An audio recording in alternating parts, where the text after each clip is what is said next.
So, relationships, we call this place connections because we're all connected. We're connected to each other. We're connected to our planet. We're connected to our God. We're connected to thousands and millions of people we've never met. Every day. I haven't personally gone down to tour the electric company to see all the people there and how they do what they do, but I'm mighty glad that they do it. And I'm in a relationship with them every time I flip on a light switch or turn on a microphone. I'm in a relationship with every plant on the planet, with every inhalation of breath that I take. I'm in a relationship with every person in this room. We have a relationship of trust every time we drive down the road. That with complete strangers, we trust that they'll stay on their side of the road. Because at 90 miles an hour going in opposite directions, it'd be a real bad day if they didn't. We have trust. We have relationships. In the skit, we talked about starting with the relationship with self. Now, when I first was writing that skit, I was thinking, gosh, this is one of the predominant relationships in our lives. The relationship that we have with ourselves really governs every other relationship we have in this life experience. We each spend 24/7 with ourselves. We can't say that with any other person on the planet. And even if there are two people who spend every second together of every day, they're still not inside that same headspace that you're in with yourself. Your thoughts may be private, they may be fleeting, they may come by as quickly as headlights on a freeway. Or you may get really focused on tunnel vision on one thought or one goal or one thing. Whether you give yourself praise or whether you beat yourself up.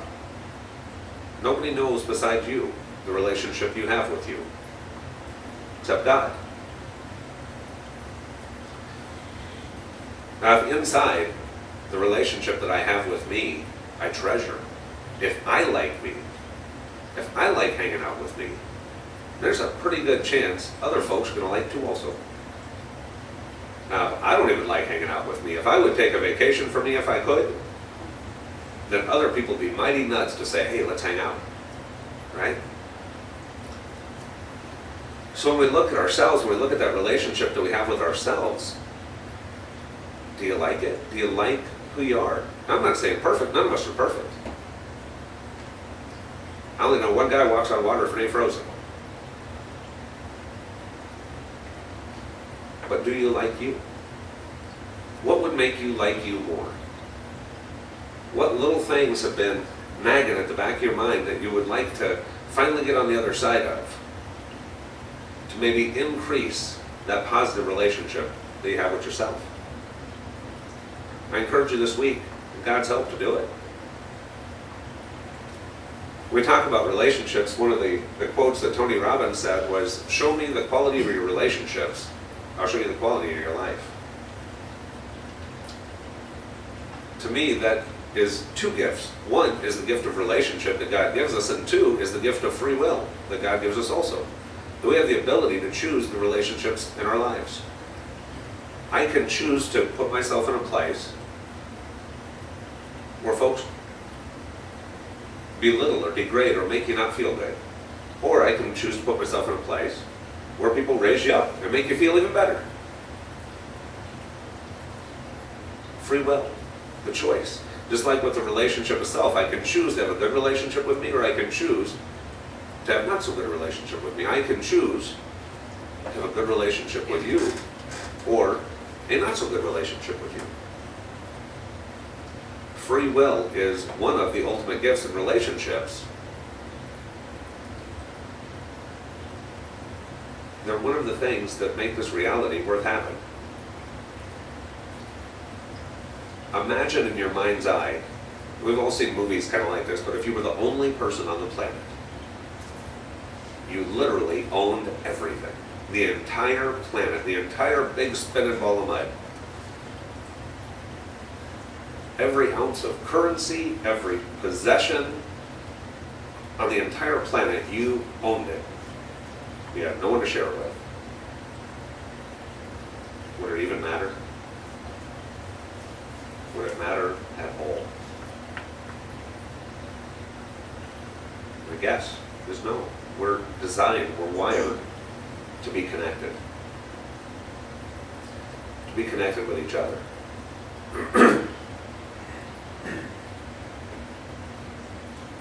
The other quote that Tony was talking about was that most relationships were doomed to fail because people showed up wanting something. I want you to fix me, I want you to make me feel good, I need this from you.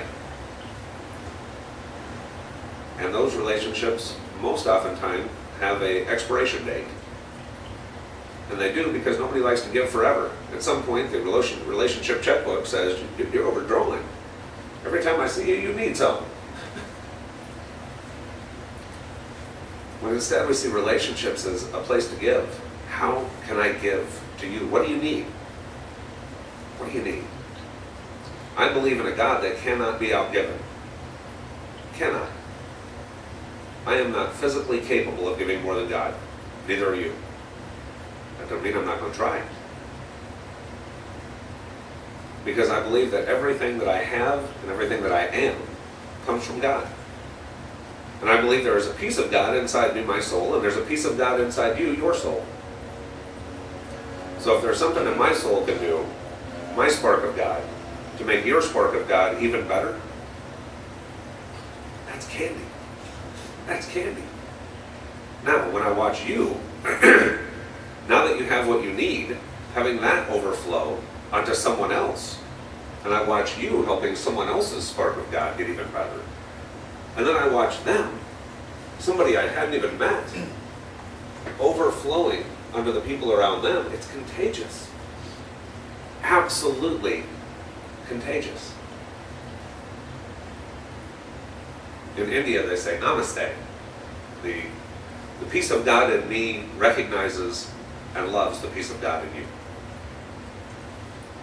Just like in Hawaii, they say aloha for everything. Aloha, hello, goodbye, everything is aloha. In India, everything's namaste.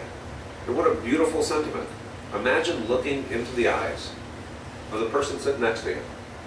And rather than seeing them with whatever eyes you would see them, whatever levels of human judgment, instead, closing your eyes and simply seeing their spark of God, their spark of divinity.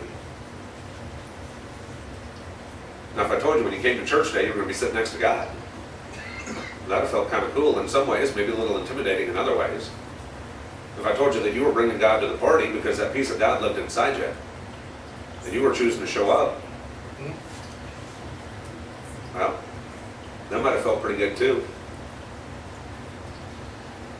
Now, all connected, we each bring our part of God, which just gets bigger and bigger and bigger. Now, in life, we can say that the relationships in our world literally make our life experience heaven or hell. Show of hands, how many people have ever been surrounded by folks or in a bad spot, and the people around you made you feel even worse than you already did, and you just wanted to go hide in a hole somewhere because the people in your world were just making your life hell? Anybody? Okay, I'm not alone. That's good. Thanks for being honest. Now, show of hands, same time, right? How many people, show of hands, have ever had other people be their angel? Show up out of nowhere. Give unconditionally. Remind you that who you really are is a kid of God, is powerful, is spiritual, is amazing. That they helped you see things inside of yourself that maybe you didn't see. Maybe you'd forgotten. Or maybe the world had convinced you it wasn't really there. But those people reminded you who you are. Just like that song at the beginning. Help me remember who I am. Help me to trust in the master plan. When I think that I can't, remind me I can. Help me remember who I am. I believe that we come together in groups like this and in families like Connections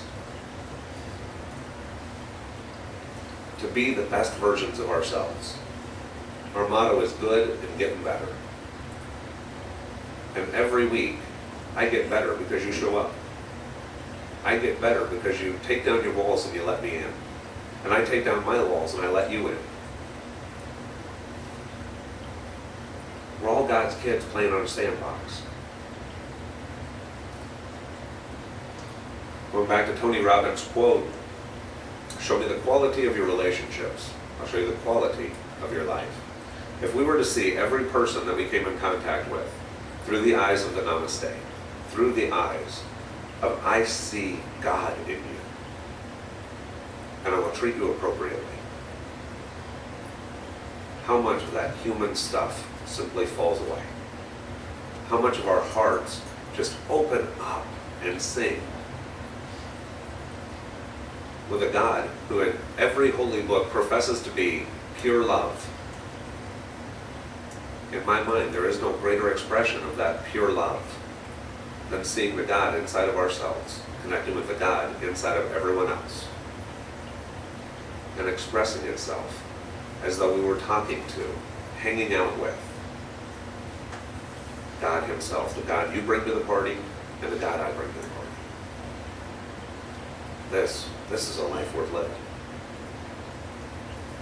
That one simple perspective of choosing to treat and to see other people without judgment, with unconditional love, as a piece of God embraces a piece of God. There's nothing better than that. Every relationship in your life will improve dramatically.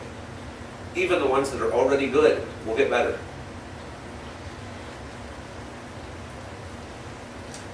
In a couple weeks, we celebrate Christmas. And we think about Jesus, and we think about Jesus showing up on the planet and helping out all his brothers and sisters and leading the way. And that's cool stuff. For myself, I try to think about it from God's perspective. Because to me, the more real all of this becomes, the greater impact it makes on my life. If I were to talk to my wife and say, Mary, Debbie needs some help. Maybe Bob or Billy or Mark, Steve, Mike, it doesn't matter. Any one of you. Debbie needs some help. And I think what we could do to help her out the most would be to have a child and give that child to her.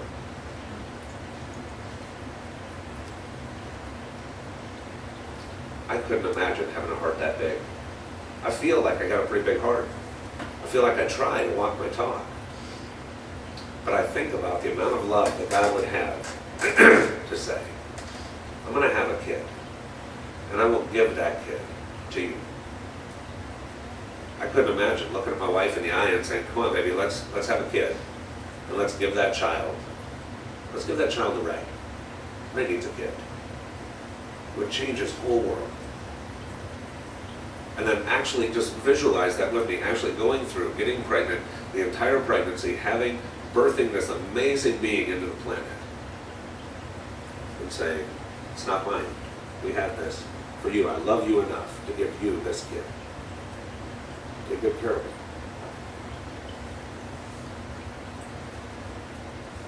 Any parents in the room?